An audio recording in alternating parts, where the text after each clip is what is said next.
फरीदाबाद में बढ़ते पॉल्यूशन की वजह से पूरा शहर गैस के चैम्बर में तब्दील हो चुका है। और एक ऐसी तस्वीर हम दिखाने जा रहे हैं आपको, जो एक बड़ी वजह बताई जा रही है जो फरीदाबाद का पॉल्यूशन लगातार बढ़ रहा है। ये देखिए, गुड़गांव रोड के किनारे एक अरावली का क्षेत्र है और यहाँ करीब 2008 में जो थर्मल प्लांट फरीदाबाद में था उसमें बिजली बनाई जाती थी और उसकी जो ये राख आप देख रहे हैं ये यहाँ डंप किया जाता था। लेकिन अब इस राख को सड़क के निर्माण कार्यों में लिया जाता है और यहाँ से उसका उठान होकर जहाँ भी निर्माण कार्य होता है वहाँ ले जाया जाता है। ऐसे में लोगों का जो आरोप है वो यही है कि एक तरफ जहाँ पॉल्यूशन बढ़ रहा है और यहाँ से इस राख को जब ले जाया जाता है तो ये सड़कों पर और लोगों के मकानों पर, घरों पर उड़कर पहुंच रही है और पूरा आसमान में धुंध सी जो छाई हुई है वो एक वजह इसकी यही है। आप देखेंगे ये जो धुंध आपको दिखाई दे रही है ये धुंध नहीं है, ये स्मॉग है और जहरीली जो हवा है वो कहीं ना कहीं लोगों को परेशान कर रही है। आप साफ तौर से देखेंगे, हालांकि ये जरूर दावा किया जा रहा है अधिकारियों की तरफ से कि निर्माण कार्य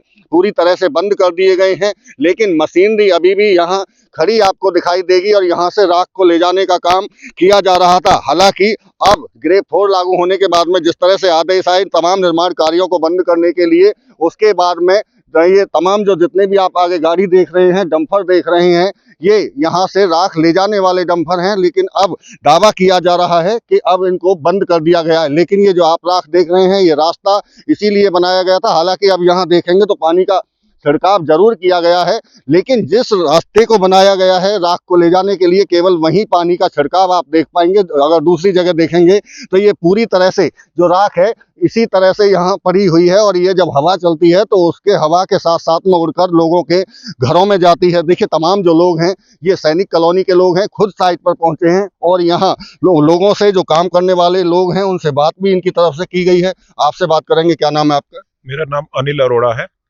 कहाँ रहते हैं आप? मैं सैनिक कॉलोनी में रहता हूँ। ये आप पहुंचे हैं तमाम लोग यहाँ, क्या वजह है? सर, हमारे रात के टाइम यहाँ से राख उठाई जाती है। वो राख जो डंपर हैं वो पहली बात तो जो भी नॉर्म्स हैं, जो भी एनजीटी के नॉर्म्स हैं या डिपार्टमेंट के नॉर्म्स हैं, उन डिपार्टमेंट के नॉर्म्स का पालन नहीं किया जाता। इस राख को उठाने के लिए अपना जो राख के ऊपर रेजिडेंशियल एरिया से उसे लेके जाया जाता है डंपरों को, जिसको आप सैनिक कॉलोनी से लेके और अंकीर चौक तक सड़क के ऊपर दोनों तरफ देख सकते हैं कि राख इतनी ज्यादा है सड़क के ऊपर कि इस राख के कारण पूरा दिन जो गाड़ियां चलती हैं उन गाड़ियों के कारण वो राख अपना सड़क के ऊपर उड़ी हुई होती है। लेकिन आप कह रहे हैं कि राख लेकर जाई जा रही है यहाँ से, लेकिन अब दावा ये किया जा रहा है कि पूरी तरह से निर्माण कार्य बंद है और यहाँ भी काम बंद कर दिया गया है। आपको क्या लगता है, अभी भी क्या पॉल्यूशन की वजह यही है?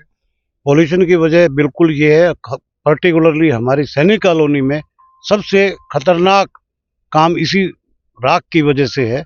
सबके लंग्स खराब हो रहे हैं, परेशानी हो रही है, डॉक्टर्स के घर बन रहे हैं और कोई सुनवाई नहीं हो रही है, जबकि सारे कंस्ट्रक्शन बंद हैं।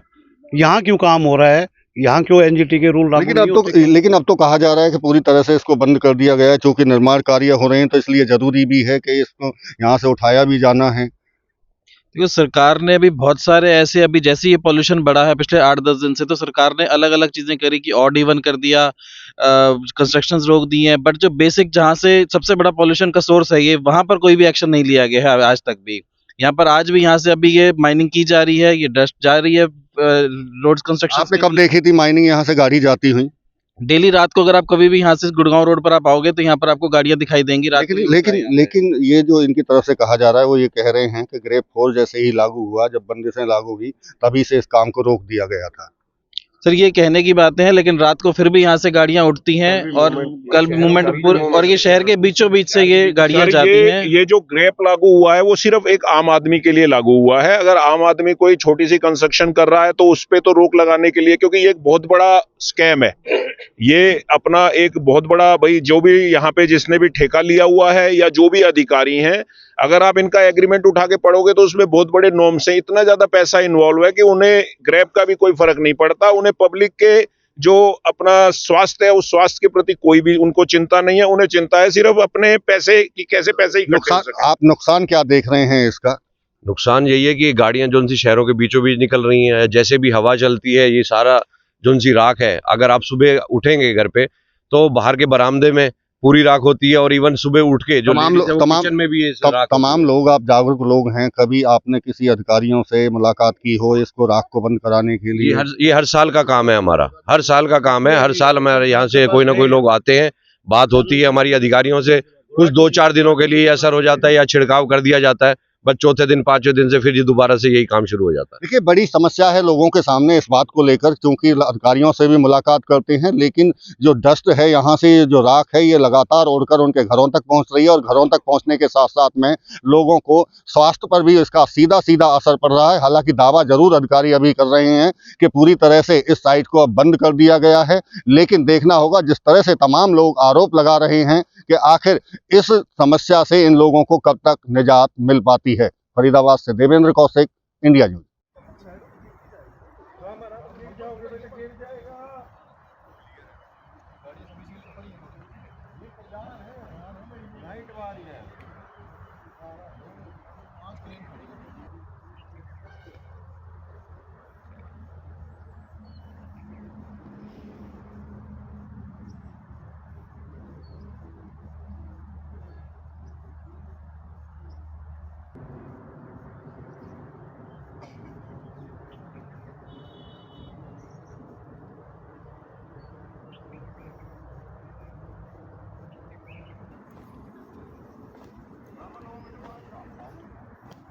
अब तो बंद कर दिया। अरे अभी नहीं बंद किया इन्होंने, चल ही रहा है अभी। मान लो 50 गाड़ियाँ निकलती हैं, 10 ही निकल रही होगी रात में, बंद थोड़ी कर देंगे ये।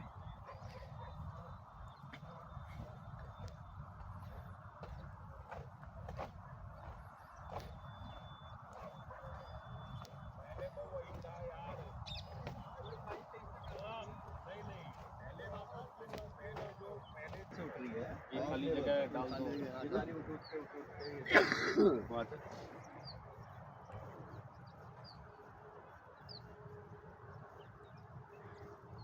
अब ये तो हल्की सी हवा भी आएगी तो ऐसे उड़ेगी।